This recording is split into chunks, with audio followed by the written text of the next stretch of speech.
There's a shape that shows up in the oldest ruins on Earth. Not a cross, not a pyramid, but a spiral. Long before writing, before cities, before organized religion, the spiral was carved into stone by the Neolithic peoples of Europe, especially the Celts. In Ireland, at a site called Newgrange, older than the Egyptian pyramids, spirals are etched across massive stones that align with the sun during the winter solstice. When the light hits, it floods a narrow chamber, piercing the darkness like a cosmic signal. The spiral seems to guide the light as if marking a path between this world and something else. These weren't random doodles. These were sacred symbols. Burial sites, ceremonial altars, solar alignments, all encoded with spirals. But here's the twist. The Celts weren't alone. Half a world away, the Hopi people of North America painted spirals onto canyon walls.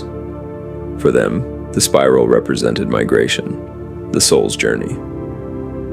The Maori carved spirals into wood and bone, calling it koru, symbolizing rebirth and new life. The Greeks used spirals in sacred architecture, often linked to golden proportions and divine harmony.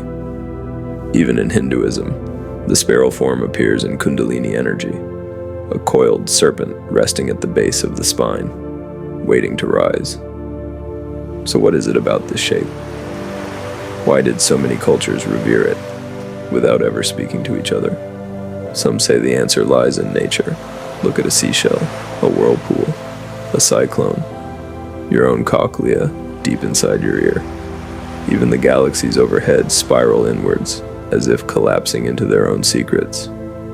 The spiral seems to be how the universe grows, not linearly, not randomly, but through loops of increasing complexity.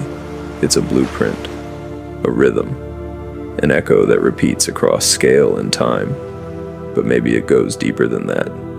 Many ancient people believed the spiral held spiritual power, that it represented the path of the soul, a winding journey toward awakening. Birth, life, death, then rebirth. Not a circle, not a straight line, but an inward journey toward something eternal.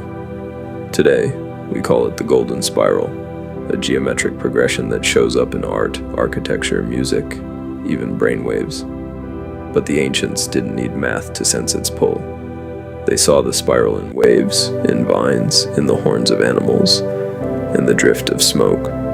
It wasn't just symbolic, it was intuitive, like something woven into the human subconscious, a reminder that everything moves forward, but returns, that no step is ever lost, that we are spiraling not outward into chaos, but inward, toward a center we forgot. And maybe the spiral isn't just a shape we observe.